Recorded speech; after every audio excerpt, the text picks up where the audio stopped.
بسم اللہ الرحمن الرحیم۔ السلام علیکم۔ خدیجہ وائس چینل میں خوش آمدید۔ ناظرین گرامی، اگر آپ سے فجر کی نماز میں نہیں اٹھا جاتا تو یہ ویڈیو لازمی دیکھیں۔ 5 نمازوں میں سے سب سے اہم نماز فجر کی ہے۔ اس کی اہمیت کا اندازہ اس بات سے لگائیں کہ اللہ تعالیٰ فجر کے وقت کی قسم اٹھاتے ہیں اور فرماتے ہیں، قسم ہے فجر کی اور 10 راتوں کی اور جفت اور طاق کی اور رات کی جب وہ چلنے لگے، یقیناً علم عقل مند کے لیے بڑی قسم ہے۔ حضرت عائشہ رضی اللہ تعالیٰ عنہ سے روایت ہے کہ حضور اقدس صلی اللہ علیہ وآلہ وسلم ارشاد فرماتے ہیں کہ فجر کی 2 رکعتیں دنیا و ما فیہا سے بہتر ہیں۔ ناظرین، فجر کی باجماعت نماز ایک مسلمان کی صداقت، اس کا ایمان پرکھنے کی کسوٹی ہے۔ ایک بار حضرت علی رضی اللہ تعالیٰ عنہ نماز کے لیے نکلے۔ راستے میں انہوں نے ایک بوڑھے کو پایا جو ان کے آگے آگے چل رہا تھا۔ آپ رضی اللہ تعالیٰ عنہ اس کے پیچھے پیچھے چلنے لگے اور اس کے بڑھاپے کی تعظیم اور اس کے احترام میں آگے نہیں بڑھے۔ ادھر مسجد میں جماعت کی نماز کھڑی ہو گئی۔ جب نبی کریم صلی اللہ علیہ وآلہ وسلم رکوع میں گئے تو حضرت جبرائیل علیہ السلام نے آپ صلی اللہ علیہ وآلہ وسلم کی پشت پر اپنا پر رکھ دیا۔ آپ صلی اللہ علیہ وآلہ وسلم جب رکوع سے اٹھنے کا ارادہ فرماتے، حضرت جبرائیل علیہ السلام آپ کو روک دیتے، یہاں تک کہ حضرت علی رضی اللہ تعالیٰ عنہ نے آپ صلی اللہ علیہ وآلہ وسلم کو نماز میں پا لیا، یعنی نماز میں آ کر شریک ہو گئے۔ رافع بن خدیج رضی اللہ تعالیٰ عنہ کہتے ہیں کہ میں نے رسول اللہ صلی اللہ علیہ وآلہ وسلم کو فرماتے سنا، فجر خوب اجالا کر کے پڑھو کیونکہ اس میں زیادہ ثواب ہے، یعنی اتنا اجالا ہونے دو کہ طلوع فجر میں کوئی شک و شبہ باقی نہ رہے۔ یہ حکم ان چاندنی راتوں میں ہے جن میں طلوع فجر واضح نہیں ہوتا۔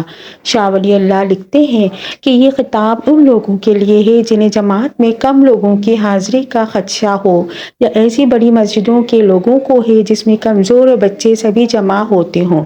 اس حدیث کا مفہوم یہ ہے کہ فجر کی نماز خوب لمبی پڑھو تاکہ ختم ہوتے ہوتے خوب اجالا ہو جائے، جیسا کہ حضرت ابو برزہ رضی اللہ تعالیٰ عنہ کی روایت میں کہ آپ فجر کی نماز پڑھ کر لوٹتے تو آدمی اپنے ہم نشین کو پہچان لیتا۔ حضرت ابو ہریرہ سے حدیث ہے، مروی ہے کہ نبی کریم صلی اللہ علیہ وآلہ وسلم نے ارشاد فرمایا کہ منافقین کے لیے سب سے بھاری عشاء اور فجر کی نماز ہے۔ اگر انہیں علم ہو کہ اس میں کیا اجر و ثواب ہے تو وہ اس کے لیے ضرور آئیں، چاہے گھسٹ کر آئیں۔ اور میں نے ارادہ کیا ہے کہ نماز کی اقامت کا حکم دوں، پھر ایک شخص کو نماز پڑھانے کا حکم دوں، اور پھر اپنے ساتھ کچھ آدمی لے کر جاؤں جن کے ساتھ لکڑیوں کا ایندھن ہو، اور جو لوگ نماز کے لیے نہیں آئے انہیں گھروں سمیت جلا کر راغب کر دوں۔ یہ حدیث شریف رسول اللہ صلی اللہ علیہ وسلم کے زمانے کے منافقین کے بارے میں ہے، جس میں وہ منافقین کی ایک علامت بتائی گئی ہے کہ ویسے تو منافقین پر سب نمازیں باری ہیں، البتہ فجر اور عشاء کی نمازیں کیونکہ آرام و نیند کے وقت میں ہے اس لیے منافقین پر یہ زیادہ بھاری ہیں، اور ان 2 وقتوں میں نماز میں حاضر ہونا ان کو طبیعت پر نہایت گراں گزرتا ہے، جبکہ رسول اللہ صلی اللہ علیہ وسلم کے زمانے کے مسلمانوں کے لیے بات بہت بعید تھی کہ کوئی عذر مسجد کی جماعت چھوڑ دے، اگر وہ چاہے کہ نماز چھوڑے، نیز نماز کے بھاری ہونے کا مطلب یہ ہے کہ دلی طور پر اسے ناپسند سمجھے، اور اگر پڑھے بھی تو اسے بوجھ سمجھ کر محض دکھاوے کے لیے پڑھے۔ آج کے دور میں اگر کوئی مسلمان فجر عشاء کی نماز میں سستی کرتا ہے تو اسے منافق شمار نہیں کیا جائے گا، کیونکہ اس کی عملی سستی ہے جس کی وجہ سے وہ گنہگار ہوگا، لیکن وہ دل سے نماز کو برا یا طبیعت پر بوجھ نہیں سمجھتا، اس لیے اسے منافق کہنا درست نہیں۔ البتہ یہ کہا جا سکتا ہے کہ اس نے منافقوں والا عمل کیا ہے۔ نماز فجر کے لیے اٹھنے کی تدبیریں آپ کے سامنے پیش کرتی ہوں۔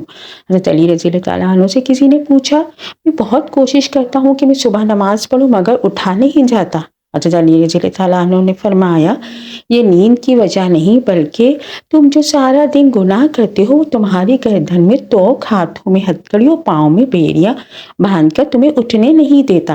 حضرت علی رضی اللہ تعالیٰ عنہ کے پاس ایک شخص آتا ہے اور عرض کرتا ہے، مجھے رات کو ٹھیک سے نیند نہیں آتی، رات کو سو نہیں پاتا، جب صبح اٹھتا ہوں تو پورے جسم میں درد ہوتا ہے اور وہ درد بڑھتا ہی رہتا ہے۔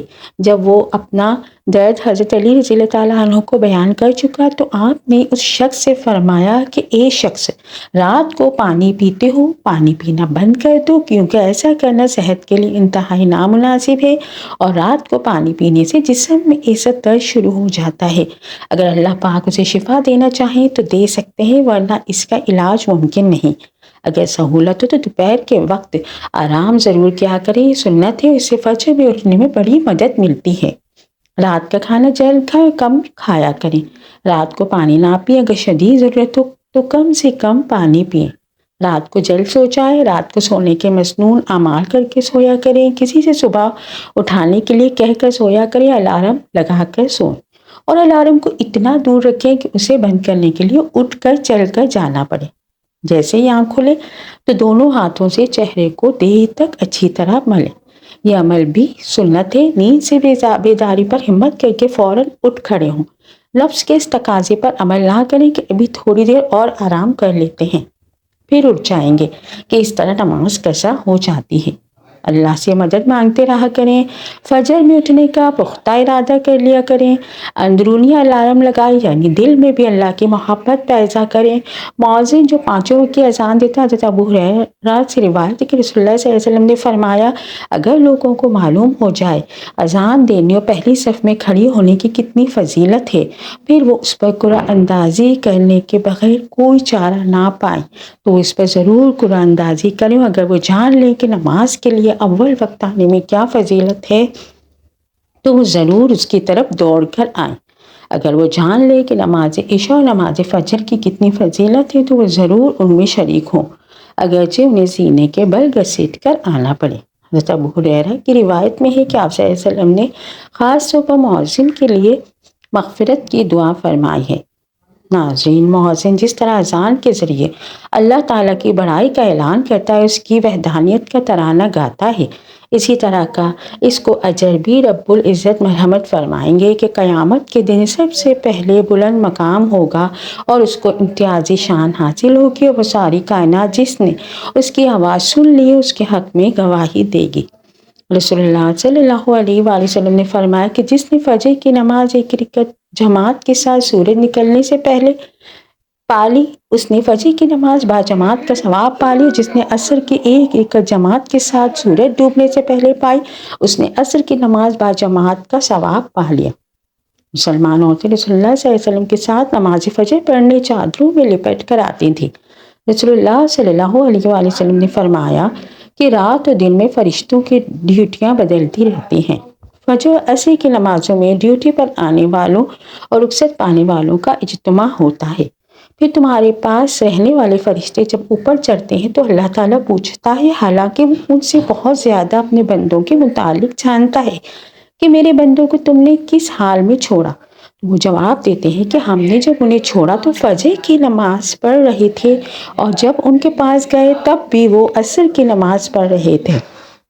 صحابہ کرام اجمعین فرماتے ہیں کہ ہم نبی صلی اللہ علیہ وآلہ وسلم کی خدمت میں موجود تھے۔ آپ صلی اللہ علیہ وسلم نے چاند پر ایک نظر ڈالی، پھر فرمایا کہ تم اپنے رب کو آخرت میں اسی طرح دیکھو گے، اس چاند کو جیسے دیکھ رہے ہو، اس کے دیکھنے میں تم پر کوئی زحمت بھی نہیں ہوگی۔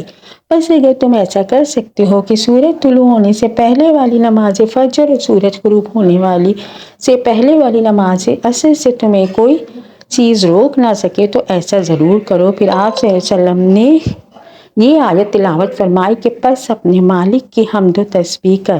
سورج طلوع ہونے اور غروب ہونے سے پہلے اسماعیل راوی حدیث نے کہا ہے کہ عصر اور فجر کی نمازیں تم سے چھوٹنے نہ پائیں، ان کو خاص طور پر دھیان رکھو۔ میرے سامنے چند معتبر حضرات نے گواہی دی، جن میں سب سے زیادہ معتبر میرے نزدیک حضرت عمر رضی اللہ تعالیٰ عنہ تھے کہ نبی صلی اللہ علیہ وآلہ وسلم نے فجر کی نماز کے بعد سورج بلند ہونے تک اور عصر کی نماز کے بعد سورج ڈوبنے تک نماز پڑھنے سے منع فرمایا۔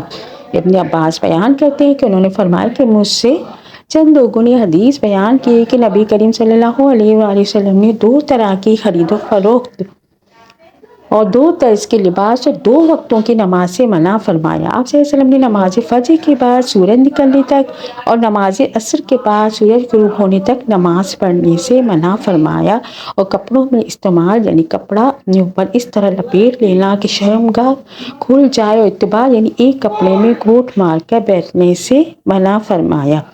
اور خرید و فروخت میں آپ صلی اللہ علیہ وسلم نے ملازموں اور ملازمہ سے منع فرمایا۔ اللہ پاک نے آخری نبی صلی اللہ علیہ وسلم نے فرمایا کہ اللہ پاک ارشاد فرمانا ہے کہ میں نے تمہاری امت پر دن رات میں 5 نمازیں فرض کی ہیں، اور میں نے یہ عہد کیا ہے کہ جو ان نمازوں کو ان اوقات میں پابندی کرے گا میں اس کو جنت میں داخل کروں گا، اور جو پابندی نہیں کرے گا اس کے لیے میرے پاس کوئی عہد نہیں۔ اللہ پاک قرآن شریف میں ارشاد فرماتا ہے، رب کو سراہتے ہوئے اس کی پاکی بولو، سورج چمکنے سے پہلے، اس کے ڈوبنے سے پہلے۔ نماز فجر پر 5 فرامین مصطفیٰ صلی اللہ علیہ وآلہ وسلم ہے کہ صحابی ابن صحابی پہلا فرمان ہے کہ پیارے آقا صلی اللہ علیہ وسلم نے ارشاد فرمایا، جو صبح کی نماز پڑھتا ہے شام تک اللہ پاک کا ذمے میں ہے، تم اللہ پاک کا ذمہ نہ توڑو، جو اللہ پاک کا ذمہ توڑے گا اللہ پاک اسے اوندھا یعنی الٹا کر کے دوزخ میں ڈال دے گا۔ نمبر 2، حضرت سلمان فارسی سے روایت ہے، اللہ پاک آخری نبی صلی اللہ علیہ وسلم کا فرمان عبرت نشان ہے کہ جو صبح کی نماز کو گیا ایمان کے جھنڈے کے ساتھ گیا، اور جو صبح بازار گیا ابلیس یعنی شیطان کے جھنڈے کے ساتھ گیا۔ اور نمبر 3 ہے کہ نبی کریم صلی اللہ علیہ وسلم کو فرماتے سنا کہ جس نے سورج کے طلوع غروب ہونے سے پہلے نماز ادا کی یعنی فجر و عصر کی، وہ ہرگز جہنم میں داخل نہ ہوگا۔ ابو عبیدہ سے اور نمبر 4 ابو عبیدہ سے روایت ہے کہ رسول اکرم صلی اللہ علیہ وسلم نے ارشاد فرمایا کہ جمعے کے دن پڑھی جانے والی نماز باجماعت سے افضل کوئی نماز نہیں ہے۔ میرا گمان یعنی خیال ہے کہ تم میں سے جو اس میں شریک ہوگا اس کے گناہ معاف کر دیے جائیں گے۔ اور نمبر 5 ہے کہ حضرت انس رضی اللہ عنہ سے روایت ہے کہ سرکار مدینہ صلی اللہ علیہ وسلم نے ارشاد فرمایا کہ جس نے 40 دن فجر و عشاء باجماعت پڑھی اس کو اللہ پاک 2 آزادیاں عطا فرمائے گا، ایک نار یعنی آگ سے اور دوسری نفاق یعنی منافقت سے۔ نماز جنت کی چابی ہے، اللہ پاک ہمیں وقت پر 5 نمازیں پڑھنے کی توفیق عطا فرمائے، اللہ پاک ہمیں ہدایت کا راستہ دکھائے اور ہمیں ایمان والی موت نصیب فرمائے، آمین ثم آمین۔ اگر میری ویڈیو پسند آئی تو اس کے لائک شیئر اور سبسکرائب کیجیے۔ جزاک